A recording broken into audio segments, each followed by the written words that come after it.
Lina's life was quiet, almost invisible. It was the kind of life that moved in gentle, unnoticed rhythms, like the soft sway of leaves in a calm wind. Each morning, she woke up to the smell of warm bread baking downstairs. Sunlight slipped through her tiny window. The faint chatter of birds outside filled the room. Her apartment, small and cozy, smelled of old books, fresh flour, and the faint scent of her father's cologne lingering from the night before. She lived with her father and her younger brother, Arif. Her father moved slowly, humming tunes while kneading dough. Arif ran across the rooftop, chasing stray cats and shadows. Her days were full of simple tasks. Lina walked the narrow stone-paved streets to the bakery she helped run. She arranged fresh pastries in neat rows, swept the wooden floors, and listened to the soft hum of the ovens. Life was repetitive, predictable, safe. And yet sometimes Lina felt a gentle tug in her heart, as if something more awaited beyond the familiar streets and the smell of warm bread. She didn't crave wealth or luxury. She didn't dream of fame. But when she passed the tall buildings in the city, their glass windows reflecting the bright sun, or saw travelers in glossy magazines exploring distant mountains, beaches and cafes, she felt a small, dull ache. It was not jealousy, not exactly. It was a quiet longing, the feeling that life was moving forward somewhere else, while she stayed behind in the same small corner of the world. One rainy afternoon, when the sky was heavy with clouds and the streets had turned into tiny rivers of water, a woman entered the bakery. She was tall and elegant, carrying herself with a calm confidence. Her coat was simple, but it fit her in a way that made her look graceful. She placed a leather bag on the counter and asked if it could be repaired. Lina took the bag gently, feeling the soft, worn leather under her fingers. As she worked, a quiet connection grew between them. The clinking of scissors and the tapping of rain on the roof filled the room. Then the woman spoke, her voice soft, almost fragile. "This smell," she said, "reminds me of my grandmother's home. She used to bake here long ago, before life became complicated.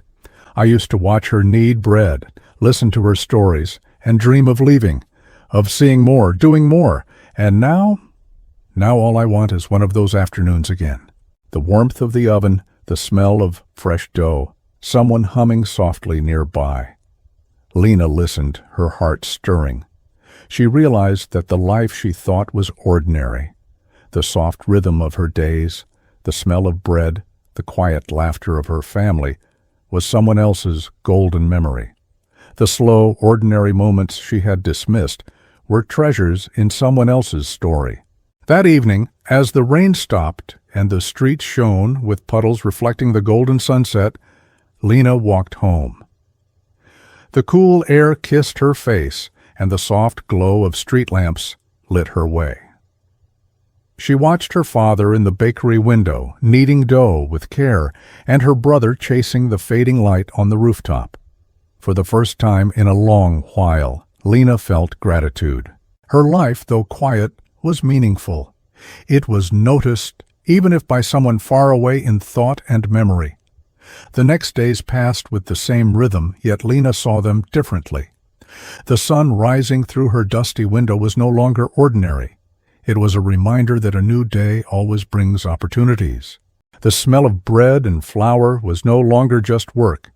It was a gift she shared with the people around her.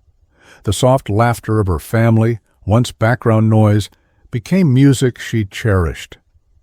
Weeks later, the woman returned to the bakery. She smiled at Lina, the kind of smile that carried warmth and gratitude. "I come back here sometimes," she said, "because it reminds me that the simplest moments are often the most beautiful. Life does not need to be extraordinary to be precious."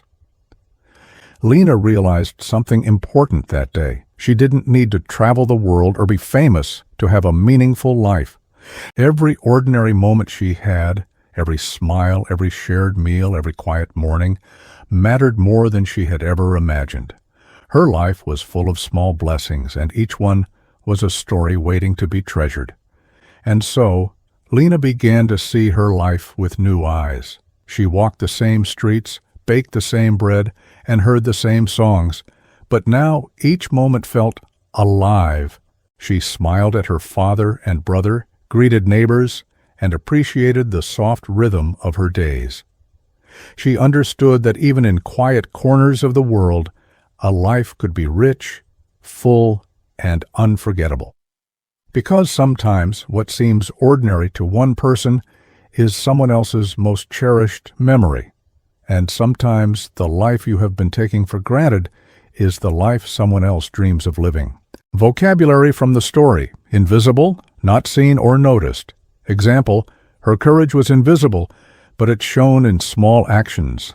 Longing, a strong desire for something far away or lost. Example, he felt a longing to return to his childhood home. Fragile, easily hurt, delicate. Example, the fragile vase fell from the shelf, but it didn't break. Treasure, something valuable or precious. Example, memories are treasures we carry forever, cherished, deeply valued, or loved. Example, she cherished every moment with her grandparents. And if you enjoyed this story and want more heartfelt, meaningful tales, don't forget to subscribe to Moral Echo Tales and join us for more stories that touch the heart.